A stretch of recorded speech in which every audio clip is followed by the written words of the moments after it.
جوله بالطبيعه باش نسمعوا احنا مقترحات المواطنين. فماش اشكاليه كنا خاص نشوف فماش هما مقترحات باش احنا ندرجوهم في جدول الاعمال تاع المجلس البلدي.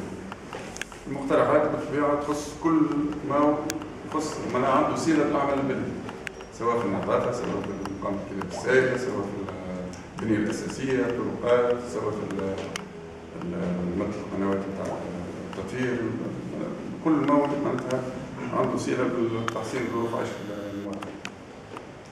حاجه اخرى ثم المخطط التنميه ان شاء الله 5 سنين القادمين مازلنا ما بديناش فيه، مازال مبقاش برنامج على الصعيد الوطني باش يشرح فيه، مازال هذاك كان لازم نبداو نخدموا فيه. كما تعرفوا اي ما يكونش تقدم الا كي يظل ثم تخطيط استراتيجي واضح، نشوف ثم توجهات استراتيجيه يلزمنا نبداو نحضروا روحنا شويه بشويه باش وقت اللي يجي وقت المخطط نلقاو عندنا مقترحات وعندنا توجهات صحيحه. والتوجهات هذه راهم نجموا نعملوها الا مشاركه جميع الاطراف، كل واحد من بلاصته ينجم ينفع. وواحد برك ما يعملش معروف هذه وحدها ما تصفقش وحمل الجماعه ريش كما يقولوا، انت يلزم الناس كل واحد باختصاصه، كل واحد بموقعه، وكل واحد شنو معناتها المؤهلات اللي عنده ينجم يعمل. أنا قلت لك عندي إشكالية مدرسة المنار اللي قدام من جهة ميشيل لاسيب، مش من الكياس الرئيسي. دخل من جهة ميشيل لاسيب ياسر كياس تقريبا حكاية 200 متر ولا 100 متر. منين وقت الكياس الكياس الرئيسي تقدر تدخل بشكل الباب الثاني، مش الباب الرئيسي، الباب الثاني. هذيك الكياس حالة بالخاص مضطر يبدا يتمسكوا برشا. انت بدل جبت الموضوع فما برشا مقترحات صارت في الميدان هذايا بالنسبه للمدارس بصفه عامه، البنيه الاساسيه، الطرقات، هذا الطريق قدام مدرسه.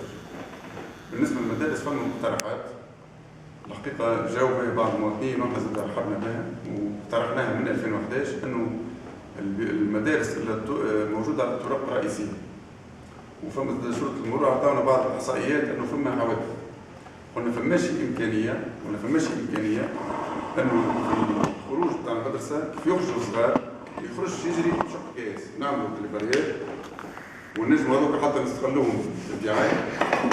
السليك يخرج يدور منا احنا ما عندناش اشكاليه في لا معناتها اني فهمت الموضوع هذا بالنسبه لخوراك فكره باهيه بصفه عامه في المدارس كلها، مش هي في مدرسه المنار. فكره باهيه في مدرسه المنار احنا اللي راهو انتصار جديد، ولكن احنا في الدخول والخروج الكل كامل الباب هذا اللي فيه مشكله في الكياس، المعلمين بركه هذه مش طالبين، احنا مش طالبين المعلمين لا شيء، حتى تنظفوه بالتراس وتحطوا له حتى بس واضح اني جبت الموضوع هذا من ضمن موضوع المدارس. فما الموضوع هذا نتاع الخروج الكلام وفما موضوع البنيه الاساسيه اللي هو البارتي الثانيه.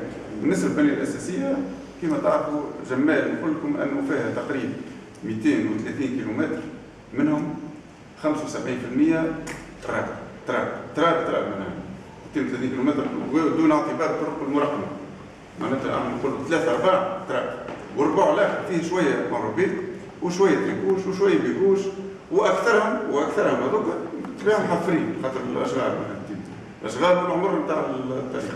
زيد عندنا خاصين هذوما صراحه بالحق بالسبق كل اللي داخل مثال ثاني انا قلت تقريبا. وعندنا حاجه اخرى، عندنا مثل وناس اللي وراء الكياس اللي وراء مدرسه المنار كل شهر ونص في درجه بتاعت البرلمان. وراء مدرسه المنار. اي انا اللي يبي مثل الناس قلت وقت في اجتماع نتاع المعتمديه وخلي الباهي وقت نجي نعمل يطلع ونتصل بيك وشوف ولا جاي ولا طلع حتى شيء. مدرسه المنار تعرف الزيتون محمد زيتون؟ نعم. لكن نهج بجنبه يعني يكون لك العابي كزارك اللي شفرت الكار غادي قدام داره فما ركار شهر ونص فيه ونحاول كل يوم مش مشكله هذيك حكايه تاع كراج نحاولوا نبرمجوها هذه قلت لهم ابسط الاشياء، قلت لهم ابسط كل 3 شهور تنظفوها فقط. وبالنسبه للطرقات احنا بدينا انطلقنا صار في جمال واعر في برهان في طرقات بصراحه وطرقات كبيره زاده في المدينه وعندنا شويه فلوس ان شاء الله في المستقبل نحاولوا سبيب احنا ما حاجتيش بالطريق ترى لا نجموا قدام المدرسه معناها نجموا نبرمجوها حتى الطريق بالنسبه للتصليح عاملين برنامج وعقدنا مع مقاول انه بالنسبه الفر الموجود في الطرقات كل واحده كيفاش، فما الانروبي، فما البيكوش، فما اللي يلزمها تتقص قصان، فما لا عطينا المقاول وبدينا انطلقنا تقريبا حوالي شهرين، ونعرفش يظل لي لحد انتم وسط البلاد يظل لي تحسن بدينا نصلح معناتها تحسن شوي. بالنسبه للمقترح نتاعك بالطبيعه معناتها واحنا الشيء اللي انطلقنا فيه بالطبيعه ما يغطيش البلاد الكل، يعني قلت 75% فيهم طرقات بس. ولذا ان شاء الله بشويه بشويه وزاد كيف انتم تعاونونا تعطينا خاطر ثم بلايص احنا نجموا نشوفوهم وفما بلايص اللي ثم حفر تجي مثلا السونات تصير فوق تحفر حتى على حد حتى نصف الليل. لا مثال اذا نحكي بصفه عامه نصف الليل كي تحفر السونات تحفر تصلح وتمشي على الراحه ما تشاورش. هذاك فهمت ولذا احنا المواطنين يعاونونا زاد بالمقترحات نتاعهم وكي لاحظوا حاجات. فما طريقه خير خلاص خارج مستوى تعدل حول الغمره تاع فوق. برشا خروجات يصيروا معناها طريق رئيسي اغلب الناس تتعدى قدام معناها البلاد كامله. هذاك بالكاس شو هذاك سيدي ملي تبدا تشوف الكوشه جديده هذيك من غادي نقول لك الحمراء بالميل وتمشي شويه لقدام توصل حداك حانوت شوف حوالي من غادي البطيه هذيك معناتها لا اراك الله. دخلت من ثالث كيس من ثالث كيس احنا مدار ثم كياس تعمل هذا هو الصير شو اسمه السبيطار الجديد صغير احنا كوشه النزهه تعمل لك كياس هذاك زعما اللي هبط للاستاد اللي هو يسمى طريق رئيسي في الحومه غادي فهمتي نهج سيدي. بالنسبه للحومه هذيك انا قلت لك 75% هذا هو الاولويات او حسب الامكانيات ما نجموش نغطي 75% وقت ما موجود 25% وحلتهم فيها وعليها مده سنين طويله. احنا بالنسبه للبرامج حقيقه عندنا برنامج اكثر من مليار بالنسبه ل 2015 بالنسبه للطرقات برنامج على البلدي هذاك ولا على البلدي. الاولويات احنا مش نشوفوا المناطق ومش نضبطوا اولويات بطريقه موضوعيه معناتها ما فيها حتى نجتهدوا قد ما نجموا.